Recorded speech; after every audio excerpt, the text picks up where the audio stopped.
Alright, now martial arts weapons. When you're joining and you're participating in martial arts, you're going to start wanting to have armor or padding of some kind because weapons, they hurt, you know? I mean, even foam weapons, they don't hurt me, but you know, some people who, you know, if they get clocked in the face with a foam weapon, they're not going to be too happy.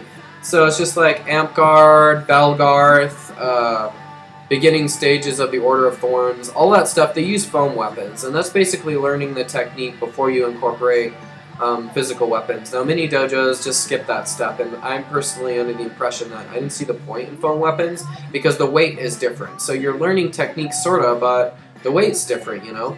So it's important that you have something that's properly weighted. So that way, when you transition to a real weapon, it will be weighted correctly.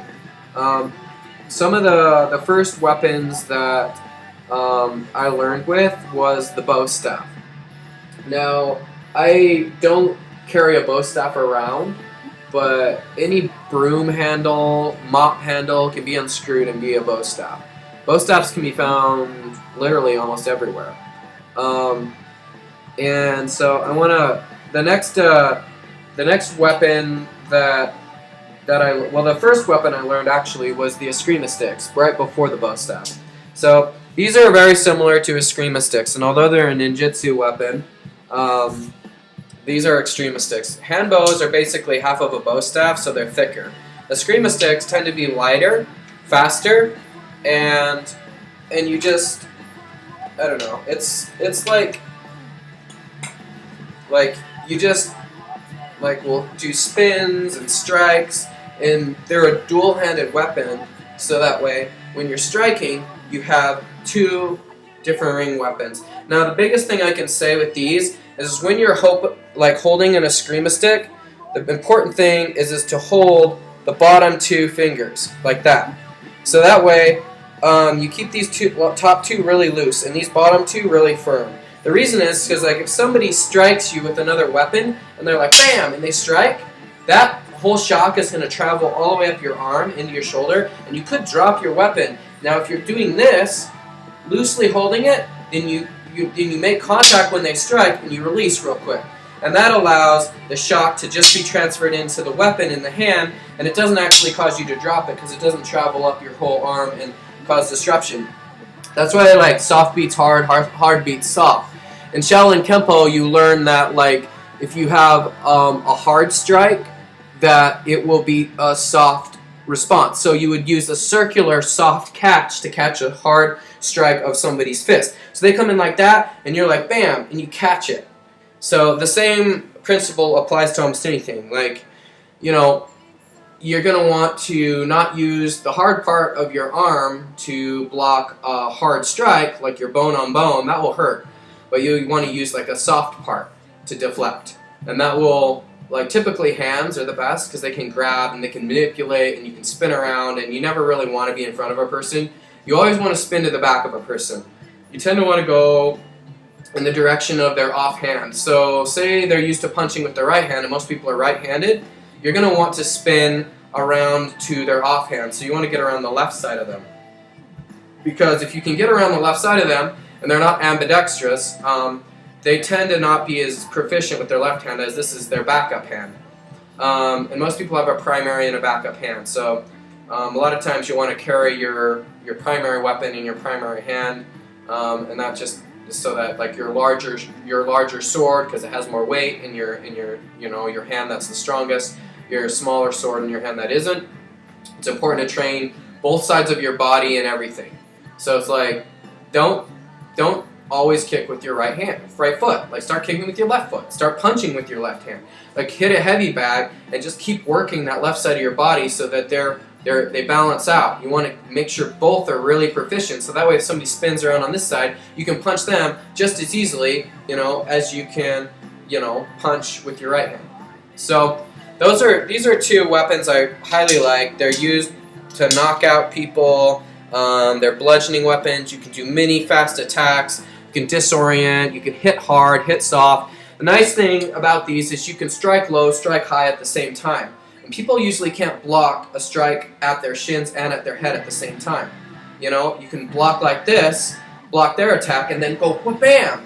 So the main thing with two weapons or two strikes with your fist is do one high, one low, one high, one low. Don't keep them at the same length usually, because it's like then you're leaving your head vulnerable and you're leaving your like groin vulnerable, and you don't want those to be vulnerable. So whenever you're using weapons, make sure if you're a man, you have a cup, and of course women have their own gear, I assume. So definitely use a cup to protect your family jewels. That's important.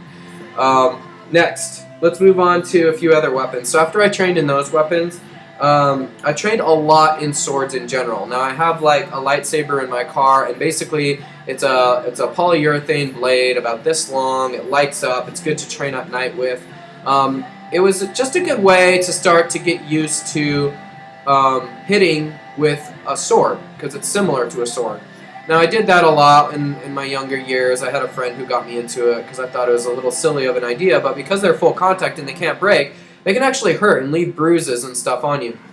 Now of course I had a bokken, which is a wooden sword, and that's built more like a samurai sword. I broke that over a fence, so I no longer had that. Now there's a company that's awesome, and they're called Cold Steel, so I want to give a shout out to them and highly recommend them. Cold Steel creates some really great practice weapons, and real weapons as well, but practice weapons.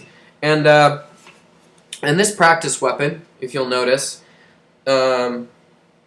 is like a smaller version of the samurai sword. Some people say it's a iaido, and the iaido is really great because when you're striking with it, you have a shorter blade. So the ninja would use something similar to this, like the ninja toe, because the ninja toe was meant for concealment. Like, if you think about it, it can be concealed anywhere. A samurai sword's a little bit harder to conceal. This, you can just throw down like the back of your shirt like that, and you can walk around and no one will really know you have a sword. I mean, especially if you push the handle down even lower. Another thing is you can put this down like your pants leg on the side, and it can be hidden a lot easier. The other nice thing about it is you can carry two of these in dual wield, which is my preference. And also, the nice thing about this is that you can get around corners a lot easier. Now, when we're in industrial like cities and we're dealing with modern civilization, most of the time we're not fighting in a forest. We're not having the space to carry around a samurai sword and use it. It's like, for real though, I mean, the nice thing about Utah is they're pretty lax or loose on their weapons laws, which is really great for people, the average citizen, to remain protected, and people won't freak out. Like in California, people will freak out if you have, a knife on you, practically. It's like ridiculous. But here, you can open carry guns, knives, things like that. Unless you have a concealed permit, then you can conceal carry. So definitely, I love this weapon. For me, for my body type, and for my height, this is great. You can get in close to people. If you're fast, like hella fast, like I am, you can get in and out and cause a lot of damage really quickly. Also, that's why I like these shorter Eskrima sticks. It's a similar concept. Multiple attacks. Okay. Next, I'm going to show you some shuriken. Now, of course, I have some even nicer shuriken but you can use any shuriken really to start training with. But of course, invest in some nicer ones. Usually, you can go to coldsteel.com. You can go to a few other sites, and they will have there's Mantis Swords. It's got some really good swords and shuriken and throwing. I have throwing needles as well. There are videos online on how to throw those, but I'll run through a few things with you. You have varying sizes. So right here you have a very small, light shuriken. Now this is used to travel very long distances, and primarily these were used to distract. And they would punch like holes in the eyes or the face, and it would distract them, and then the ninja would run away. Next, of course, there's many in here. There's 4, because this is a whole pouch you could like carry on your belt. And then you're gonna move into the bigger shuriken, like this.